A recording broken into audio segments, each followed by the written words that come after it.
सपने सच करने चली सुरभि।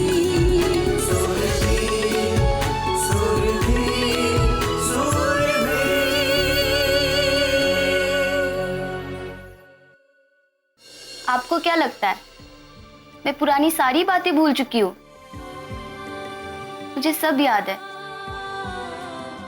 एक बार देवता के पास दौड़ कर आई थी तो देवता। अरे अरे आराम से, पैर में मोच आ जाएगी, फिर नृत्य कैसे करेगी? मुझे सब याद है, लेकिन सॉरी देवता, मैं अपने शब्द वापस लेती हूँ क्योंकि मैं घायल हो गई हूँ। मैं अब वो सब नहीं कर सकती और मैं पीछे मुड़कर देखना भी नहीं चाहती। अगर भगवान को यही मंजूर था तो मैं ये सब चाहकर भी क्या करूंगी माँ? रणदीप एक डांसर के बारे में बता रहा था, सुधा चंद्रन। उन्होंने एक पैर पे नृत्य करके दिखा दिया था कि अगर हौसला हो तो कुछ भी कर सकते हैं। पर मेरे अंदर वो हौसला नहीं है और आप लोग ये रणदीप की जरूरत से ज्यादा तारीफ करना बंद कीजिए।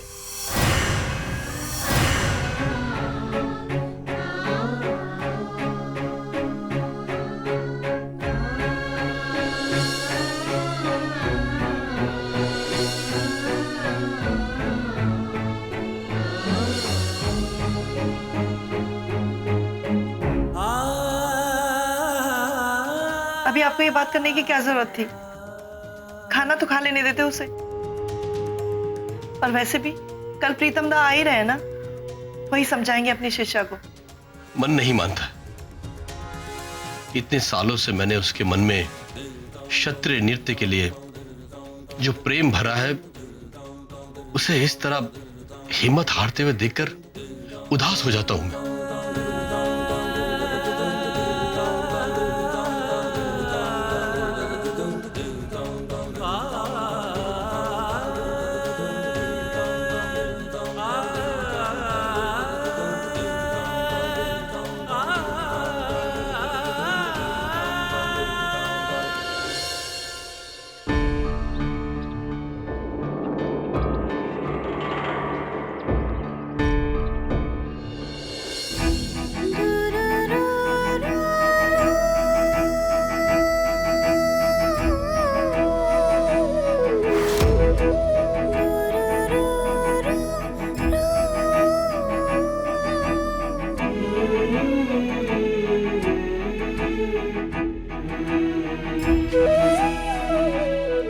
गुरुजी आ गए।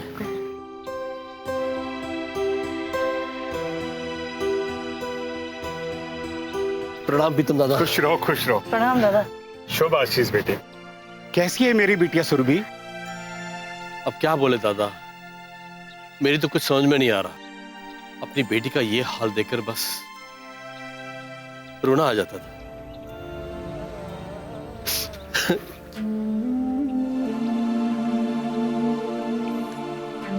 सब ठीक हो जाएगा, चिंता मत करो। मुझे रणदीप ने इसके आर्टिफिशियल पैर के बारे में बताया है, जो यदि लग गया तो हम लोग हैं ना, जिस लगन से आपने सुरभि को पाला पोसा है, उसी लगन से मैंने भी उसे डांस सिखाया है। मैं नहीं चाहूंगा कि सुरभि घर में बैठी रह जाए।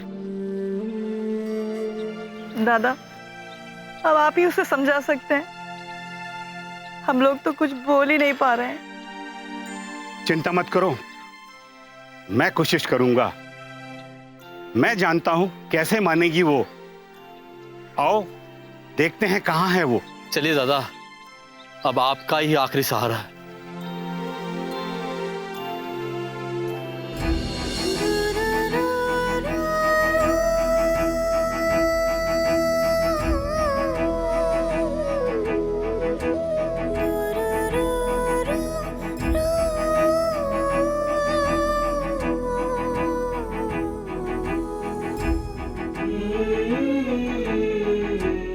रहने दो बेटा।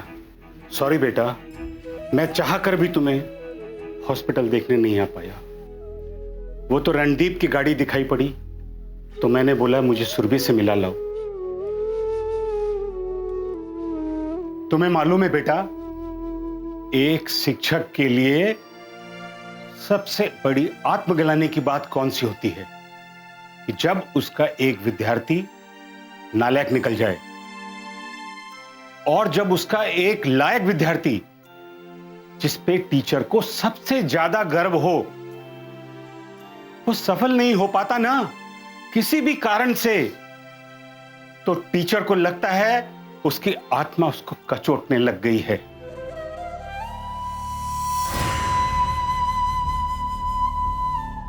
मैंने इन लोगों को बोल दिया है कि अब वही होगा जो सुरभि चाहेगी।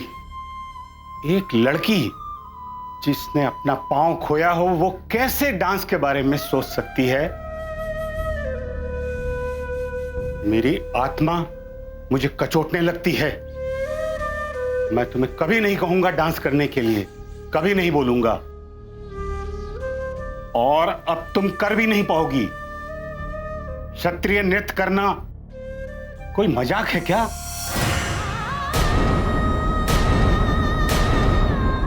तुम सही सोच रही हो बेटा, तुम शारीरिक रूप से कमजोर हो गई हो और एक पांव पे जोर देना तुम्हारे लिए सही नहीं होगा।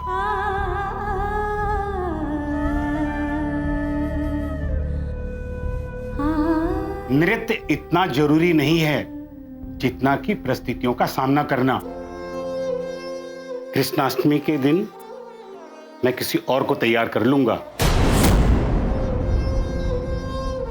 चंद्रशेखर जी, इसको लेके आइएगा कल से, कम से कम दिखाई तो पड़ेगी ये। और अगर कृष्णाष्टमी में नृत्य नहीं भी हुआ तो क्या हो जाएगा?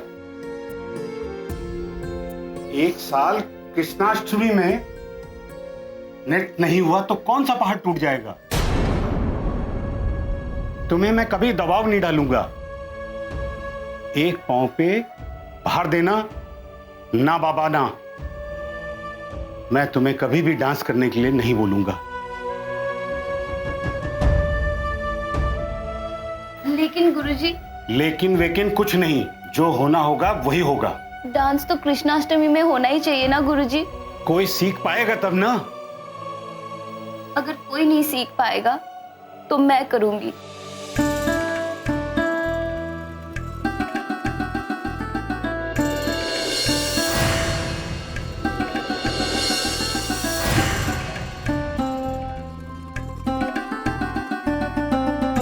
एक पांव से तुम नहीं कर पाओगी ये नृत्य। गुरुजी, रणदीप कह रहा था दूसरा पाव लग सकता है और उससे डांस भी हो सकता है। हाँ, रणदीप कह तो रहा था।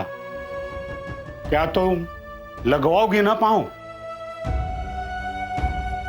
कृष्णाष्टमी में हर साल की तरह इस बार भी नाच होगा ना सुरभि?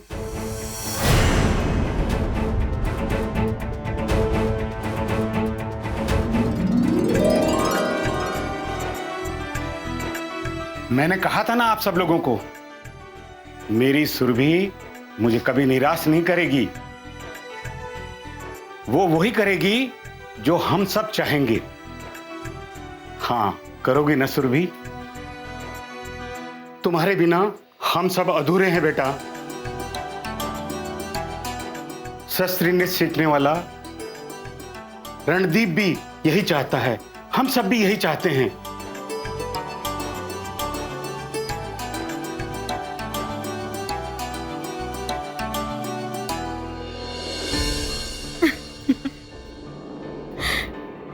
बोलो, ये सब जारी रखना है या ये सब छोड़ दें? वैसे तुम जो चाहती हो वो तो पाकर रहती हो ना? बिल्कुल सही कहा आपने। रणदीप से तो मेरी शादी होकर रहेगी, पर क्या है ना, प्यार से प्यार पाने का मजा ही कुछ और होता है। अब भाभी, मुझे आपसे पूछना था कि ये झाड़ू, बर्तन, पोछे के अलावा कुछ और आइडिया नहीं है आपके पास? है ना। क्या? उसे अगर सबसे ज्यादा किसी चीज से लगाव है ना, वो है dance. Dance? You mean to say मुझे डांस करना पड़ेगा? सही पकड़े हो। अगर तुमने उसे डांस में इम्प्रेस कर लिया ना, तो इससे अच्छा तो कुछ हो ही नहीं सकता। हाँ। देखो वैसे तो पार्टी और शादी में मैंने 1-2 बार डांस किया है। हाँ, मुझे 2-4 स्टेप आते भी है, पर मैं सीख लूंगी। आप मुझे बताओ, क्लासिकल करना है कि वेस्टर्न करना है? जो तुम सीख सको। वेस्टर्न ही सीख लो तुम, क्लासिकल में बहुत टाइम लगता है ना। अब ये कितना आसान है, आपको ये आइडिया पहले क्यों नहीं आया? चलो, देर आए दुरुस्त आए। वैसे कब से शुरू कर रही हो सीखना? बस 2-4 दिन में सीख लूंगी। हाँ, और दिव्या भाभी, मुझे रणदीप के सामने भी परफॉर्म करना पड़ेगा ना? और क्या। अरे नहीं तो डांस सीखने का क्या फायदा। ठीक है भाभी, आप मेरी बात सुनिए। आज ना बातों ही बातों में आप रणदीप से ये कह देगा कि प्रीति क्या डांस करती है। हाँ, मतलब डायरेक्टली मत कहिएगा, इनडायरेक्टली कहना, और फिर थोड़े दिनों में मैं अपना जलवा बिखेर दूंगी। और अगर नहीं सीख पाई तो मैं तो झूठी बन जाऊंगी ना। क्यों नहीं सीख पाऊंगी? आप तो जानती है ना, जो मैं चाहती हूँ उसे मैं पाकर रहती हूँ। और मैं भी, लेकिन बिना बताए और बिना बोले।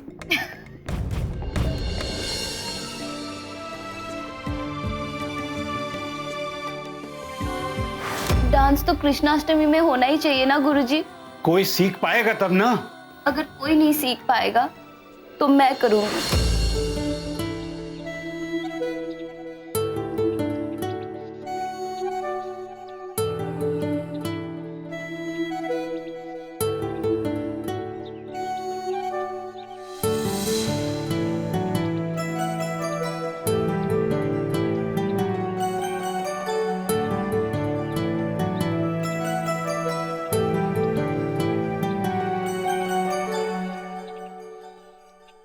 भगवान का लाख लाख शुक्र है कि सुरभि ने हौसला तो दिखाया।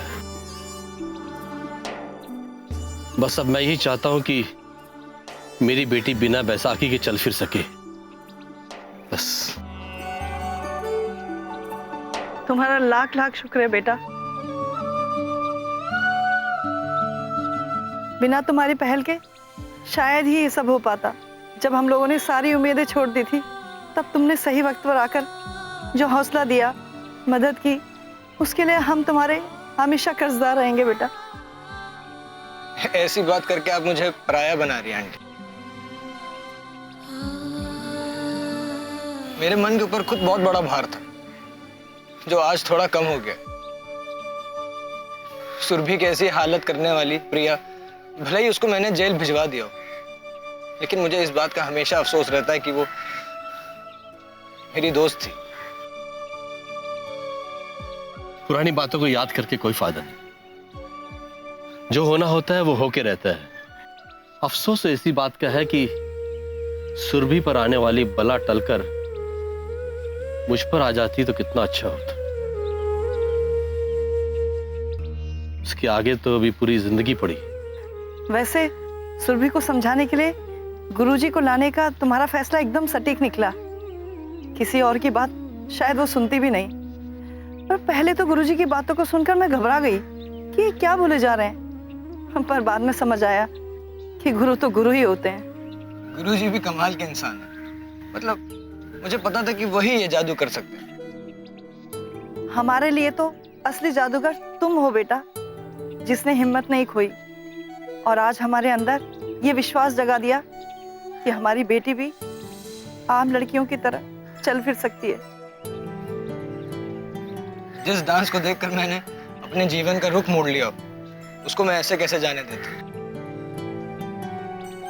बस एक बार सुरभि का पांव लग जाए, फिर देखिएगा, वो बिना बैसाखी के चलेगी, फिर डांस करेगी और फिर अंकल का सपना पूरा करेगी। अच्छा बेटा, वो पाँव का कितना खर्च आएगा, ये तो मैं पूछना भूल ही गया। 2 से 2.5 लाख अंकल। 2 से 2.5 लाख? लेकिन इतने पैसे तो। आप पैसों की चिंता मत कीजिए, मैं संभाल लूंगा। अरे नहीं बेटा, तुम क्यों संभालोगे? वो हमारी बेटी है, हम इंतजाम करें। तुमने हमारे लिए इतना कुछ किया, वही क्या कम है? बेटा हम बहुत जल्द पैसे का इंतजाम करके तुम्हें खबर करेंगे। ओके। थैंक यू बेटा, तुम्हारे जैसा मददगार बेटा हर घर में हो। अब आप हमें शर्मिंदा कर रही हैं आंटी। चलिए चलता हूँ, अगर इधर कभी दोबारा आना हुआ तो आप लोगों से मिलने जरूर आऊंगा। हाँ बेटा, आते रहना, हमें अच्छा लगता है।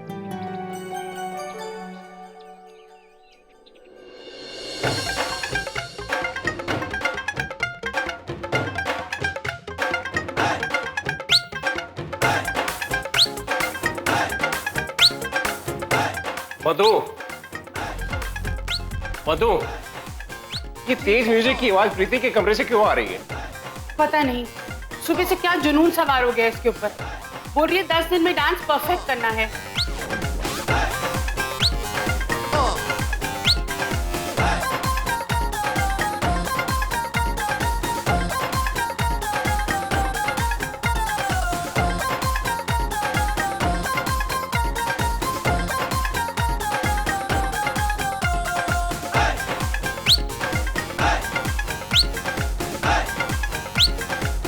एक घंटे से ऊपर हो गए, एक छुट्टी मिली वो भी बर्बाद करने में तुली हुई है।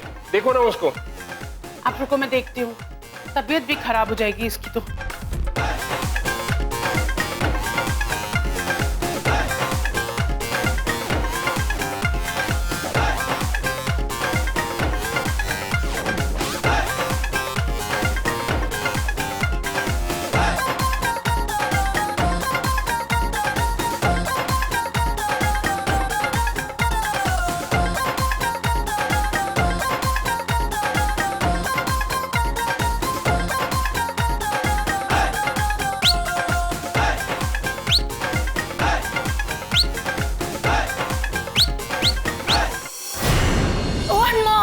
ये क्या पागलपन है बेटा, बंद करो ये डांस वांस सब। मॉम, डांस से ना किसी को भी इम्प्रेस किया जा सकता है, और आपको तो पता है ना, जो मैं चाहती हूँ उसे मैं पाकर रहती हूँ। ठीक है बेटा, लेकिन अपनी हालत तो देख, पूरा पसीने में नहा चुकी है। रेस्ट कर ले अब।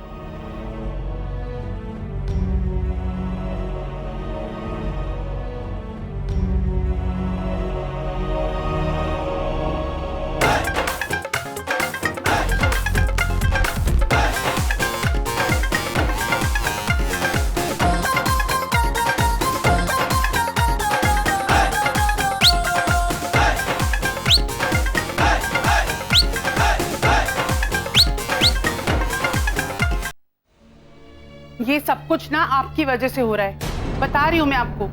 अगर हमारी बेटी पागल भी हो जाएगी ना तो भी आप पे कोई असर नहीं पड़ेगा। अरे भाई क्या बात है, कुछ बताओगी? अरे दिमाग खराब हो गया इसका। उसे ना इस बात का एहसास हो चुका है कि आप और मैं हाथ पे हाथ धर के बैठ गए। अब रणदीप को इम्प्रेस करने के लिए ऊटपटांग तरीके निकाल रही है। म्यूजिक का कभी शौक था उसे? नहीं ना, आज सुबह से म्यूजिक लगा के डांस कर रही है। कुछ समझ में आ रहा है आपको? रणदीप डांस का शौक रखता है, इतना तो पता ही होगा। और ये लड़की उसको इम्प्रेस करने के लिए सुबह से डांस की प्रैक्टिस कर रही है। आज ये कर रही है, कल कुछ और करेगी, परसों कुछ और अगर आपने तब तक कुछ नहीं किया ना तो जरूर हमारी बेटी पागल हो जाएगी। अब ये सब छोड़िए, आप मुझे ये बताइए कि आप जय भाई साहब से कब बात करने वाले हैं? मैं आजकल में बात करता हूँ। आजकल नहीं, आज ही बात करिए उनसे, वो भी मेरे सामने। देखिए, मैं आपसे ये नहीं कह रही हूँ कि आप उनसे झगड़ा करो, लेकिन आप उनको यहाँ पे बुलाओ और मेरे सामने पूरी बातें क्लियर करो। उसके बाद ही जाके मुझे तसल्ली मिलेगी। ठीक है बाबा, मैं उन्हें यहाँ बुलाकर बात करता हूँ। तुम रिलैक्स हो जाओ। तुम्हें क्या लगता है कि बेटे की चिंता सिर्फ तुम्हें, मुझे उसकी कोई चिंता नहीं है? देखिए, अब आप बात को बदलिए मत, आप उनसे पहले बात करिए। आपको कितनी चिंता है कितनी नहीं, ये सब बात करने का टाइम नहीं है हमारे पास। वक्त निकल रहा है और हमें उनसे बात करनी चाहिए। रुको, मैं ही फोन करती हूँ। अरे बाबा, मैं लगाता हूँ ना। नॉट रीचेबल आ रहा है। रुको, मैं उसे मैसेज करता हूँ।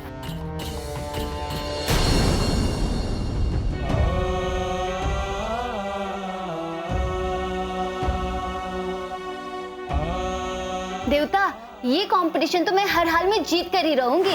इतना बढ़िया मौका मिला है, इसे मैं छोड़ूंगी नहीं।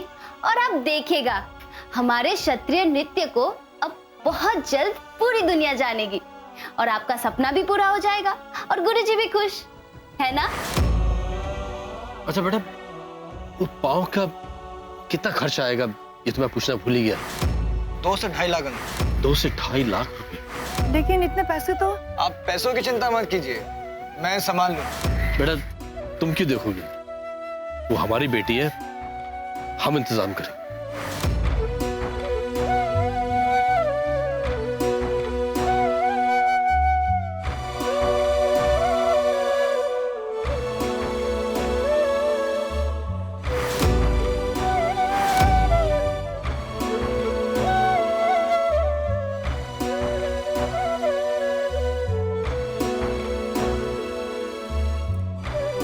सुनिए, मैंने सब हिसाब किताब करके देख लिया।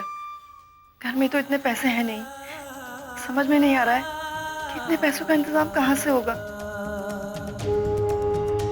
बस एक बायडो का ही सहारा है। आप कहें तो उनसे मांग कर देखो।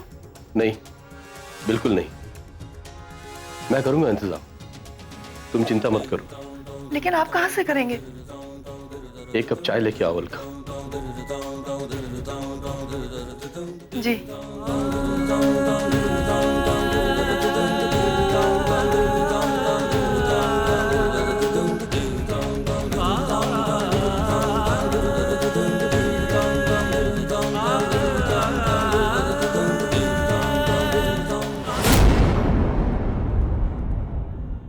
आप ये सब छोड़ो जी, आपको जो बात कहनी है पहले वो कहो। नरेश भाई साहब से आपकी क्या बात हुई? नरेश बातों बातों में बहुत कुछ कह गया। ये रणदीप के चक्कर में आके कब तक मैं लोगों की सुनता रहूंगा? और अगर नरेश नाराज हो गया ना, उसका असर हमारे बिजनेस रिलेशन पे पड़ेगा, ध्यान रखियो। हाँ, लेकिन अब आगे क्या करना है वो बताइए। 1 हफ्ते के अंदर सगाई और उसके बाद शादी।